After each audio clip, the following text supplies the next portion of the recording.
We've all seen USB ports on equipment, and we're all pretty familiar with them, but how much do you know about how USB works?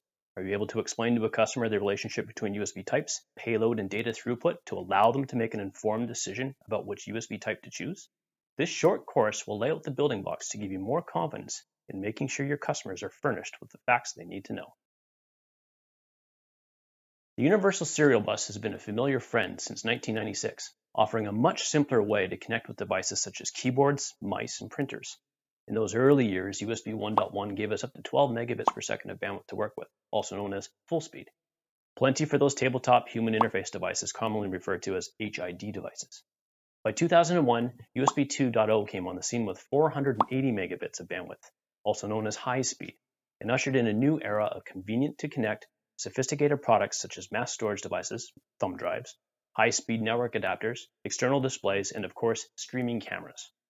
Starting back in 2011, USB 3 has been adopted by the vast majority of contemporary host devices, including PCs, laptops, tablets, smartphones, and gaming consoles, to name a few. Within the USB 3 standard, we've arrived at version 3.2 and break down bandwidth into Gen 1, which is 5 gigabits per second, also known as super speed, Gen 2, which is 10 gigabits per second, also known as Super Speed Plus, and Gen 2x2, which is 20 gigabits per second, also known as Super Speed Plus Plus. Put simply, we now benefit from much richer experiences beyond what USB 2 bandwidth can provide. Is USB 3 just a faster flavor of USB 2? How hosts, hubs, and devices communicate with one another has also evolved. Prior to USB 3, USB 2.0 and 1.1 were half-duplex systems, meaning data could only be transmitted in one direction at a time, just like speaking on a walkie-talkie. You only need one pair of wires for the job, which is why those familiar Type A connectors have 4 pins on them, 2 for communication and 2 for power and ground. USB 3 introduces full duplex communication, whereby both sides of the USB network can transmit to each other at the same time. We go from the walkie-talkie experience to a phone call. For this full duplex mode of communication, we need more wires to work with. So the next time you look at those blue-colored Type A connectors, you may notice the second row of 5 pins buried in the connector. 2 pins for transmit, 2 pins for receive, and another ground pin that's tied to the shield of the cable. The takeaway, USB 3 traffic runs across a different communication path than USB 2.0 and 1.1. In the AV and collaboration world, USB 2 cameras still have a strong foothold and will continue to play an important role. USB 3 takes that to the next level. In the past year, we've seen rapid deployment of artificial intelligence and machine learning, commonly referred to as AI/ML. AI/ML extracts deep insights from our cameras, making possible those fancy digital backgrounds in our Zoom calls, whiteboard enhancement as we present in the classroom, and auto-framing in a busy conference room. Interactive experiences have been enriched with new depth sensing camera technology, combining multiple image and depth sensing elements into a single high bandwidth stream. While USB 2 can participate with these new AI/ML technologies, higher resolution and frame rate feeds those complex algorithms for superior results. By now, many of you have embraced the Type-C connector as the do-everything interconnect solution. Maybe it's how you connect to USB 2 and USB 3 devices. Maybe it's how you charge your device. Maybe it's how you charge other devices. And maybe you connect to your office LAN and external display when you're running an online call. It can be all of these things. It comes down to specific details. Type-C is a connector definition. It's not a protocol. And how it's exploited depends on how the device manufacturer has designed the product.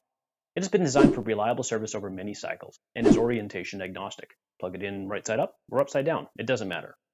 Beyond offering support for USB 2 and USB 3, Type-C introduces the concept of alternate mode, or alt mode for short.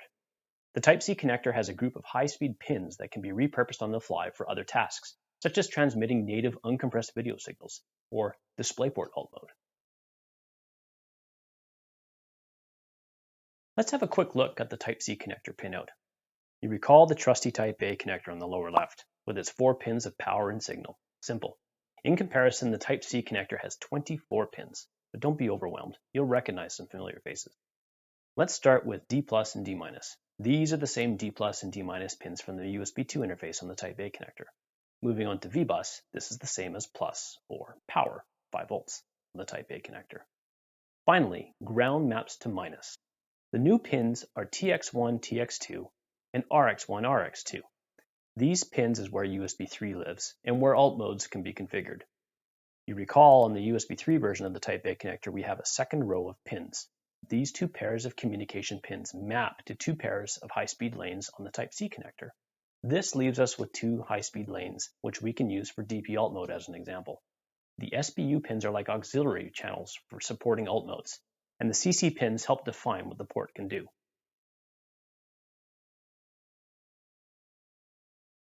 Some of you know that Icron has produced USB extension solutions for almost as long as USB has been around. We often get the question, why is USB so hard to extend? To put things in really simple terms, USB communication leans on very tight timing constraints, which are extremely sensitive to added latency or delay. By taking a given signal, performing some sort of conversion or conditioning on it, then shooting that down a long transmission line only to reverse the process at the other end, added latency is inherent.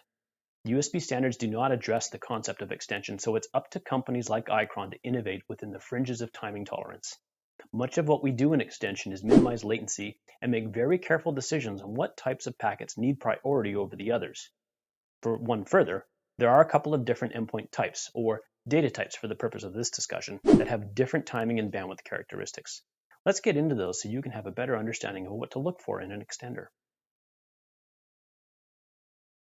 In total, there are 4 endpoint types in USB: interrupt, bulk, isochronous, and control. An endpoint is the logical connection where the data can flow in or out of the device. We'll use USB camera data in this example, focusing on 2 endpoint types. The first is bulk. Bulk endpoints send data as quickly as possible with whatever bandwidth is available, making sure the data is perfect and error-free, which is vital for things like storage devices. When the host receives a good packet from the device, the host sends an ACK back to the device. If the packet is corrupt or something else goes wrong, the host sends a NAC back to the device. This is kind of like TCP/IP in the networking world. The video and audio community wanted a way to create deterministic packet rates in USB to make sure video and audio packets arrive on time. Isochronous endpoints do this very well, first by establishing allocated bandwidth that no other devices can steal, and by letting corrupt or missing packets drop altogether. Since we don't need perfect data in these applications, there is no ACK or NAC. This is very similar to UDP/IP in the networking world. Between the two, ISO, or isochronous, is more sensitive to delay than bulk, making it that much harder to extend. There are many options in USB extension. Given the hidden complexities behind them, be sure to check into whether or not it will support the endpoint types your devices employ. And better yet, consult with your tech support contact about device compatibility. You can contact Icron at the URL below to learn more about USB extension and extreme USB technology. Today you've learned a little bit more about what's going on behind those ubiquitous connectors that promise you a universal experience. Now that you understand some of the differences between USB 2 and USB 3, potential endpoint types, how they mingle in a Type-C world, and the challenges of extension, always give manufacturer documentation a thorough review and test prototypes to ensure your systems live up to the outcomes your end users expect.